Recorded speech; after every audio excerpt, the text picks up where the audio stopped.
सफेद रंग को धारण करते ये वो वीर जवान हैं जो प्रतीक है उस हौसले का जो कभी टूटता नहीं है। परिस्थितियां चाहे जैसी हो, संसाधन चाहे जितने कम हो, भारतीय नौसेना का जज्बा कभी मार नहीं खाता। इतिहास में भारतीय नौसेना के अस्तित्व में आने से लेकर आज तक भारतीय नौसेना सिर्फ मजबूत हुई है। हर दौर में नौसेना जिंदाबाद रही है।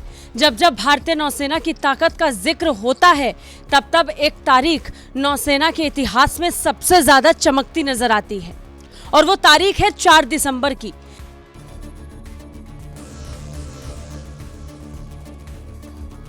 चार दिसंबर को मनाया जाने वाला नौसेना दिवस केवल एक ऐतिहासिक घटना की सालगिरह ही नहीं बल्कि भारतीय नौसेना को सही संदर्भ में देखने का भी दिन है।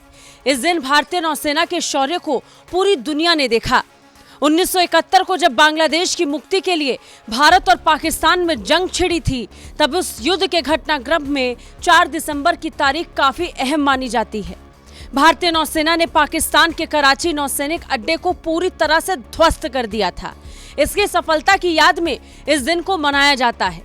उस दौर के यूं तो कई किस्से मशहूर हैं, लेकिन सबसे ज्यादा जिक्र उस आपसी बातचीत का होता है जो उस समय एडमिरल एसएम नंदा और तत्कालीन प्रधानमंत्री इंदिरा गांधी के बीच हुई।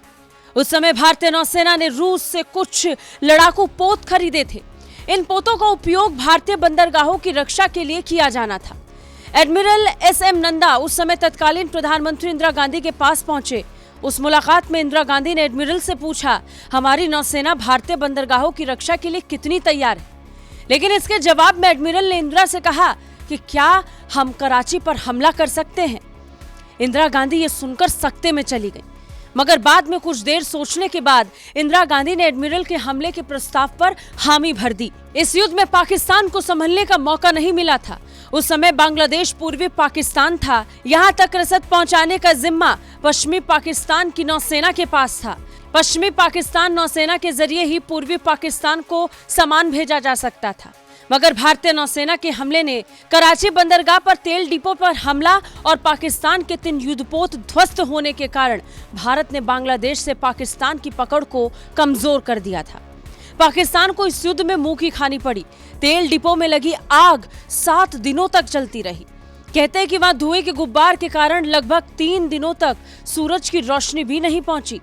एक रिपोर्ट में इस आग को एशिया का सबसे बड़ा बॉनफायर बताया गया था। भारतीय नौसेना के इतिहास में यह हिस्सा इस कदर दमक रहा है जिसे अब भी सुना जाता है तो आंखों के सामने हूबहू लगभग वैसा ही दृश्य बन भी जाता है। भारतीय नौसेना के इस पराक्रम को पूरी दुनिया ने माना और इस बात को स्वीकार कर लिया कि ये भारत अब गुलाम भारत की बेड़ियों को कब का पिघलाकर आजाद हो चुका है और अब कुछ बाकी है तो बस वो हौसला जिससे चीन और पाकिस्तान जैसे दुश्मन भी खौफ खाते हैं। ब्यूरो रिपोर्ट, भारत तक।